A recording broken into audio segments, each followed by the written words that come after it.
আমাদের চারপাশে এমন কিছু মানুষ আছে যারা খুব সহজ এবং সরল। এই সরল মানুষগুলোই এই সমাজে সবথেকে বেশি লাঞ্ছিত, বেশি অপমানিত হয়। সরল মানুষগুলো সবসময় মানুষকে খুব সহজেই আপন করে নেয় আর নিজের সব কথা সব কিছু খুব ইজিলি শেয়ার করে নেয়। যাদের চরিত্র ভালো না তারা দেখবেন কি যখন আপনাকে নিয়ে চিন্তা করবে, কখনো ভালো কিছু নিয়ে চিন্তা করবে না, সবসময় আপনার খারাপটা নিয়েই চিন্তা করবে। যার যেমন মন মানসিকতা, যার যেমন চরিত্র, ঠিক আপনাকে নিয়ে সে তেমনটাই ভাববে। হ্যালো এভরিওয়ান, আসসালামু আলাইকুম, welcome back to my another new blog. সবার কী অবস্থা, কেমন আছেন? আই হোপ সবাই ভালো আছেন, সুস্থ আছেন। এই তো এখানে সকালবেলা সবার জন্য খিচুড়ি রান্না বসিয়েছি। তবে আজকে গ্যাসের চুলাতে কেন রান্না না করে ইন্ডাকশনে চলে এসেছি, একটু পরেই সেই কথা শেয়ার করব। তবে এখন সবার কাছে শুরুতেই একটি অনুরোধ করে যাই, সে প্রতিদিনের মতনই যারা এইমাত্র আমার ভিডিওটি দেখা শুরু করেছেন কিন্তু ছোট্ট একটি লাইক দিতে ভুলে গিয়েছেন, প্লিজ একটি লাইক দিয়ে ভিডিওটি কন্টিনিউ করবেন। আমার চ্যানেলে আজকে যারা নতুন জয়েন করেছেন, আমার ভিডিওর কোনো অংশ যদি আপনাদের কাছে ভালো লেগে যায়, চাইলে আমার চ্যানেলটি সাবস্ক্রাইব করে আমার পাশেই থাকতে পারেন। আচ্ছা বলেন তো, একটা মেয়ের জীবনে সবথেকে বড় সম্পদ কী? আমার কাছে মনে হয় একটা মেয়ের জীবনে সবথেকে বড় সম্পদ হলো তার মা বাবা আর তার হাজব্যান্ড। একটা মেয়ে বিয়ের পরে তার রক্তের সম্পর্কের ভাই বোন, মা বাবা, আত্মীয় স্বজন সবাইকে ছেড়ে ছুঁড়ে তারপর চলে আসে কিন্তু অন্যের বাড়িতে, তার স্বামীর বাড়িতে। কিন্তু সেখানে তার সুখটা তখনই ঠিক পায় যখন তার হাজব্যান্ড তার মনের মতো হয়, তাকে বুঝতে পারে। আমি যখন আমার শ্বশুর বাড়িতে প্রথম গেছিলাম, ওখানে গিয়ে প্রত্যেকটা মোমেন্ট মনে হয়েছিল খুব টেনশনের মধ্যে কাটাচ্ছি। কোথায় কি হয়, কে কি বলে না বলে।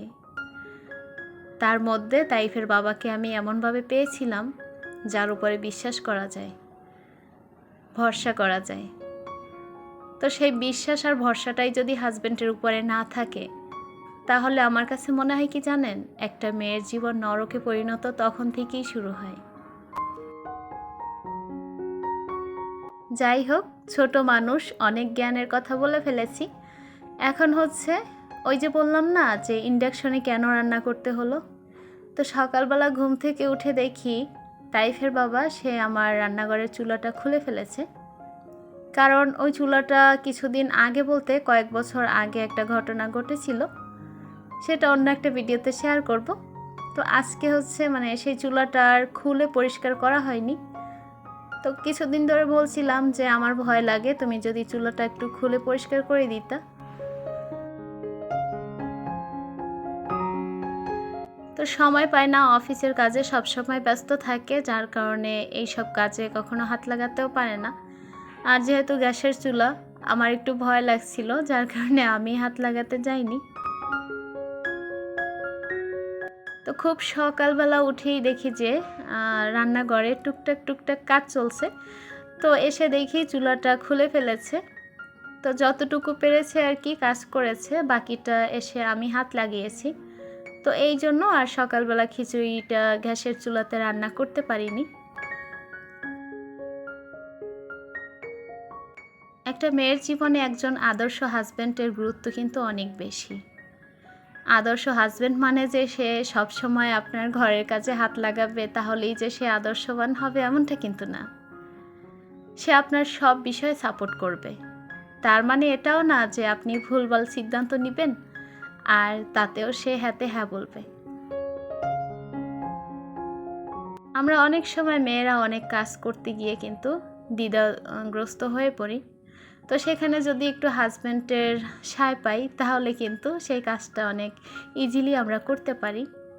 তো সকালবেলা উঠে যখন এই কাজটা দেখলাম যে করছিল, তখন ভালো লাগছিল, আবার লাগছিলও না।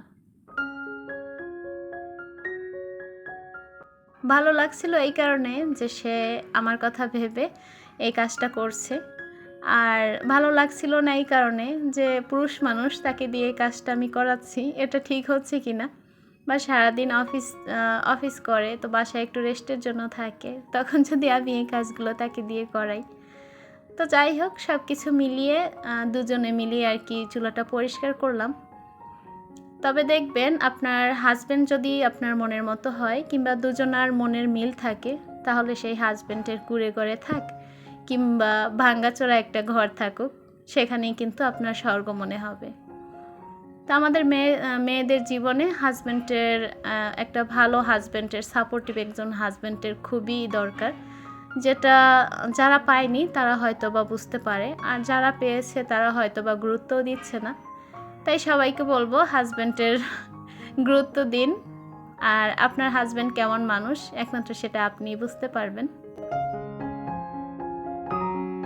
একজন মাও বুঝতে পারে না তার ছেলে কেমন মানুষ, যতটা একজন স্ত্রী বুঝতে পারে তার স্বামী কেমন মানুষ।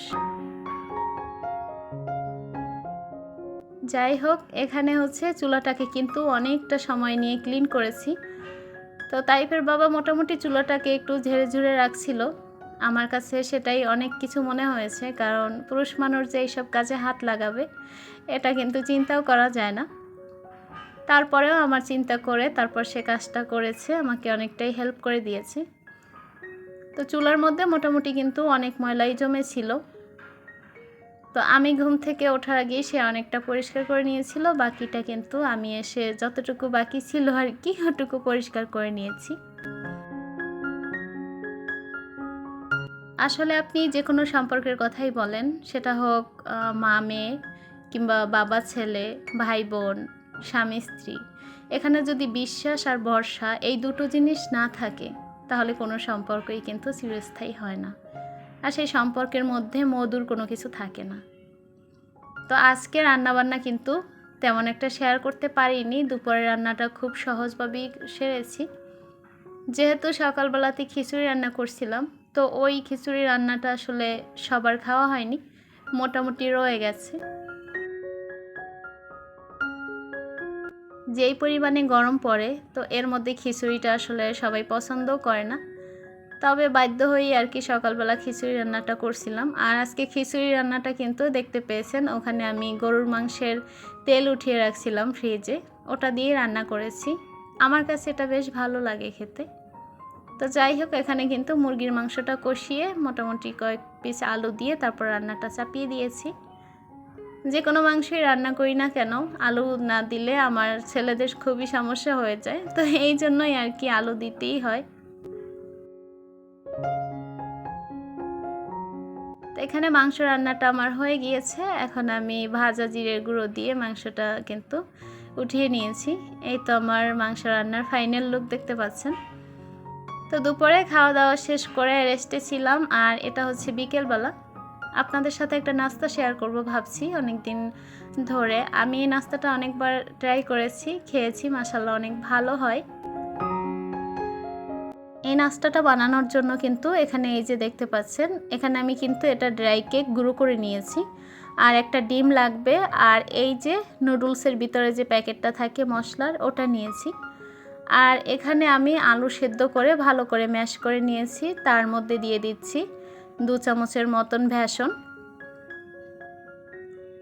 একে একে আমি কিন্তু সবগুলো দিয়ে দিচ্ছি। আর লাগবে কিন্তু আমার এখানে ডিম, দেখতেই পাচ্ছেন।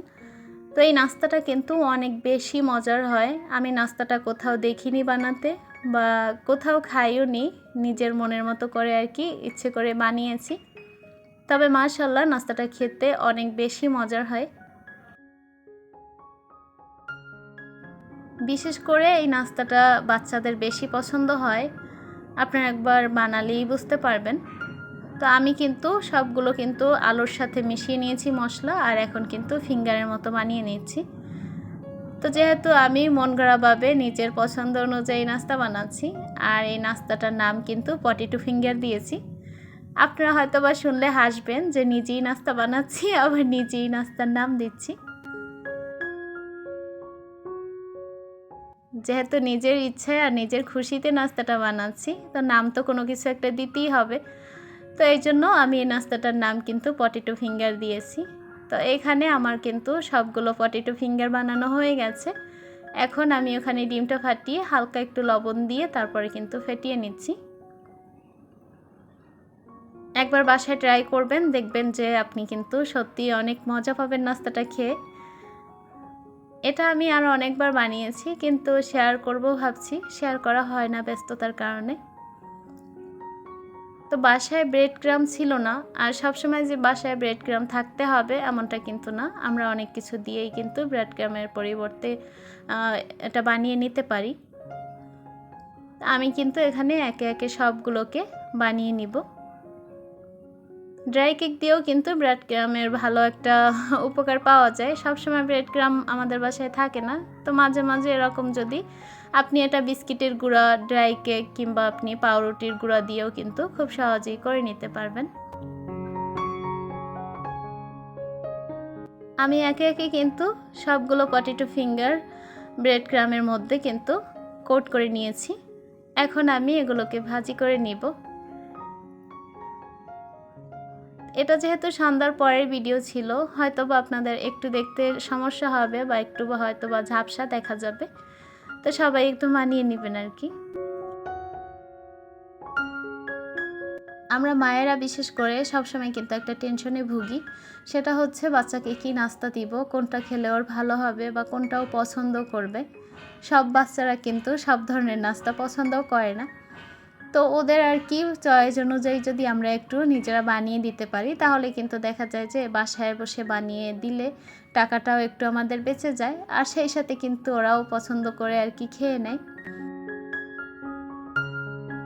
এখনকার বাচ্চারা দেখবেন আপনি ফাস্ট ফুডের যে খাবারগুলো, ওর প্রতি কিন্তু আকৃষ্ট একটু বেশি হয়ে থাকে। তো আমরা মায়েরা সবসময় এগুলো নিয়ে চিন্তায় থাকি যে ওদের শরীর খারাপ করে কিনা, নানান ধরনের চিন্তায় পড়ে থাকি। তো এই ধরনের খাবার যদি ওদেরকে বানিয়ে দেওয়া যায়, তাহলে কিন্তু খুব সহজেই ওরা খেয়ে ফেলবে। আশা করছি আমার আপুরা এই রেসিপিটি অবশ্যই বাসায় ট্রাই করবেন।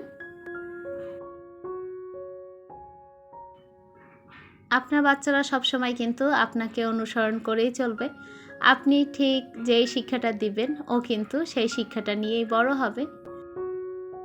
এখনকার বাচ্চারা কিন্তু বিশেষ করে মোবাইলের প্রতি বেশি আকৃষ্ট হয়ে থাকে, আর এটা কিন্তু আমরা মায়েরা বাবারাই করে দিয়ে থাকি।